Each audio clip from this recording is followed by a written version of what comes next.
మిత్రులకు నమస్కారం. ఏదో చిన్న న్యూస్ అయితే చూశానండి. ఓం శాంతి లేదా బ్రహ్మకుమారీస్ వీళ్ళతో స్కూళ్ళల్లో క్లాసులు పెడతారట. స్టూడెంట్స్లో స్ట్రెస్ బస్ట్ అవ్వడానికి ఓం శాంతి వాళ్ళ చేత పాఠాలు చెప్పిస్తారట.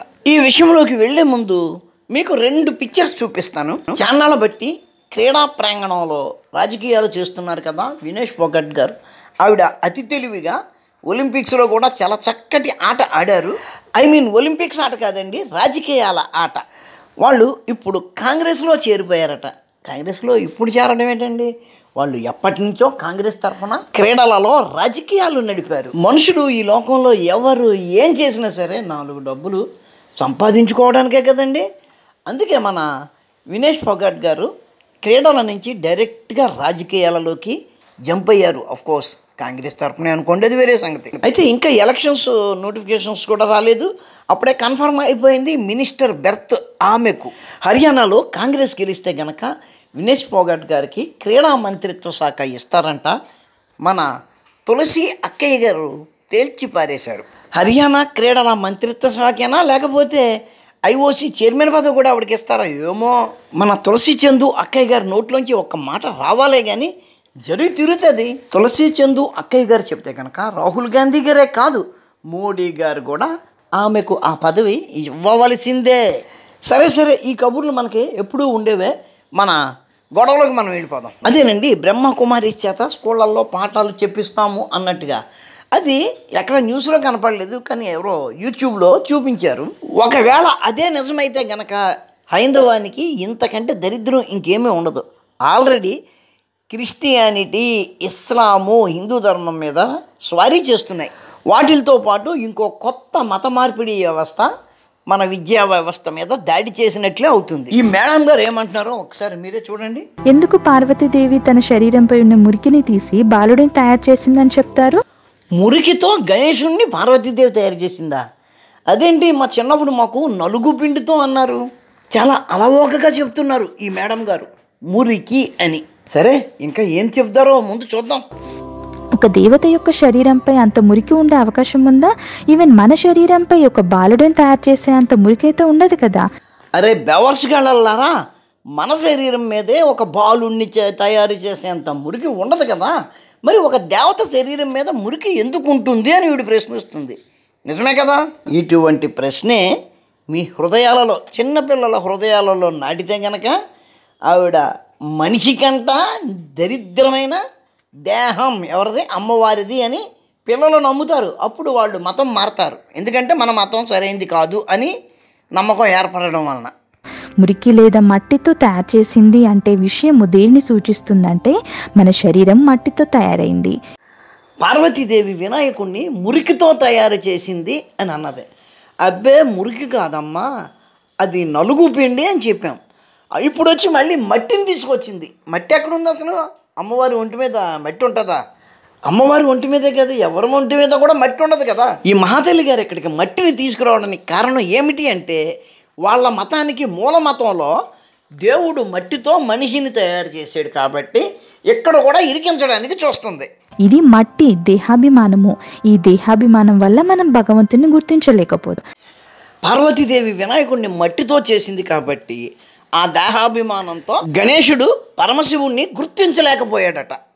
అచ్చా, శంకరుడు గణేశుని యొక్క తలని కట్ చేశాడు, మరి తిరిగి అదే తలని ఎందుకు ఫిక్స్ చేయలేదు?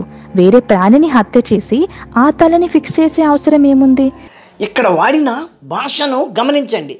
పరమశివుడు గణేశుడి తలను కట్ చేసి, ఫోన్లో ఇంగ్లీష్లో చెప్పారు. ఆ తర్వాత ఏమంటున్నారు, వేరే ప్రాణిని హత్య చేసి ఆ తల ఎందుకు యాడ్ చేసాడని అంటుంది. చూడండి విషయాన్ని ఎలా వక్రీకరిస్తుందో ఈవిడ. ప్రతి హిందువుకి అక్కడ ఏం జరిగింది అన్నది తెలుసు. ఎందుకంటే ప్రతి సంవత్సరం వినాయక వ్రతకల్పంలోని కథను చదువుతూనే ఉంటారు. అయితే అలా చేయడానికి ఆవిడ ఒక ఉదాత్తమైన రీజన్ చెప్పింది. అది తర్వాత చూద్దాం. అయితే కథ ఒక్కసారి గుర్తు చేసుకుందామా? ఈ కథ నిన్నే చదువుకున్నారు మీరు. గజాసురుడు అనే రాక్షసుడు పరమశివుడి కోసం ఘోరమైన తపస్సు చేశాడు. అతని కోరిక ప్రకారం పరమశివుడు అతని హృదయంలో బందీ అయిపోయాడు. ఆయన కనరాక లోకాలు తల్లడిల్లిపోతున్నాయి. పరమశివుడు ఎక్కడ ఉన్నాడు అన్నది శ్రీ మహావిష్ణువు కనిపెట్టి ఆయనను బయటికి తీసుకురావడానికి గజాసురుడి సభకు పరమశివుడి వాహనం అయిన నందిని తీసుకుని వెళ్ళి నందిని అలంకరించి గంగిరెద్దుగా మార్చి గంగిరెద్దు చేత నృత్యాలు చేయించాడు. గజాసురుడు అది చూసి సంతోషించి ఏ వరం కావాలో కోరుకోండి అంటాడు. ఈ గంగిరెద్దు పరమశివుడి వాహనమైన నంది. ఇతడు తన ప్రభువు కోసం వచ్చాడు, ఇతనికి అతనిని అప్పగించండి అంటాడు. విష్ణుమాయను గమనించి నంది కోరికను తీర్చడానికి ఆయన అంగీకరిస్తాడు. అప్పుడు నంది తన కొమ్ములతో గజాసురుడి పొట్టను చీల్చి పరమశివుణ్ణి బయటకు తెచ్చివస్తాడు. అదే సమయంలో గజాసురుడు పరమశివుణ్ణి ఒక కోరిక కోరుతాడు. ఒకటేంటి, 2 కోరికలు. ఒకటి, తన చర్మాన్ని పరమశివుడు ధరించాలని, తన తల ఆచంద్రతారార్కము పూజనీయం కావాలి అని కోరుకుంటాడు. ఆయన తదాస్తు అంటాడు. నందీశ్వరుడిచే పొట్ట విచ్ఛిన్నం చేయబడి చావు బతుకుల మధ్య ఉన్న గజాసురుడు ఉత్తర దిక్కుకు తల పెట్టుకుని పడుకున్నాడు అన్న విషయం ఆయనకు తెలుసు కాబట్టి ఉత్తర దిక్కుకి పడుకుని ఉన్న వారి తలను తీసుకురండి అని ఆయన అనుచరులకు చెబుతాడు. ఆ విధంగా ఆ తలను తీసుకువచ్చి దానిని వినాయకుడికి అతికింపచేసి ఆ తలను ఆచంద్రతారార్కము పూజనీయం చేశాడు. మిగిలిన కథ నేను చెప్పక్కర్లేదు కదా.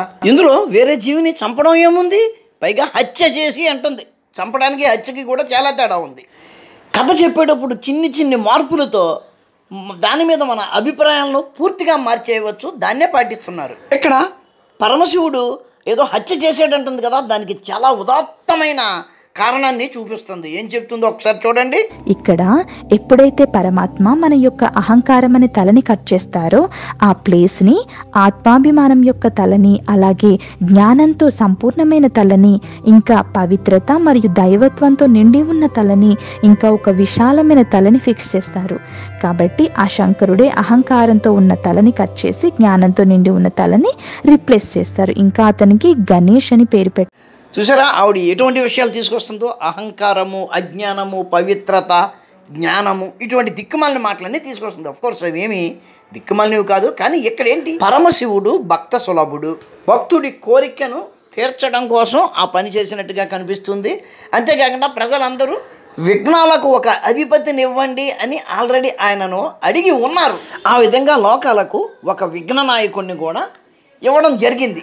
అక్కడ ఉన్నది ఒకటైతే వీళ్ళ సొంత భాష్యంలో దానిని చెప్పి మతం మార్చడానికి వీళ్ళు ప్రయత్నిస్తారు.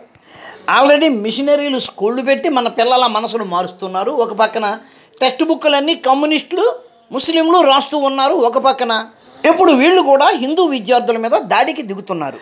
హిందూ విద్యార్థులకు హిందూ ప్రవచనకర్తలు, అలాగే హిందూ స్వామీజీలు తప్ప మిగిలిన వాళ్ళందరూ పాఠాలు చెప్పడానికి ప్రభుత్వాలు దారులు కడుతున్నాయి. ఇటువంటి విషయాలను మనం సీరియస్గా తీసుకోకపోతే ఇవే కొనసాగుతాయి. మిత్రులారా, వీడియో నచ్చితే లైక్ చేయండి, షేర్ చేయండి, మీ కామెంట్ పెట్టండి. మన ఛానల్ని ఇంకా సబ్స్క్రైబ్ చేసి ఉండకపోతే వెంటనే సబ్స్క్రైబ్ చేయండి. ఉంటాను. నమస్కారం. మతోన్మాదంపై రామబాణం.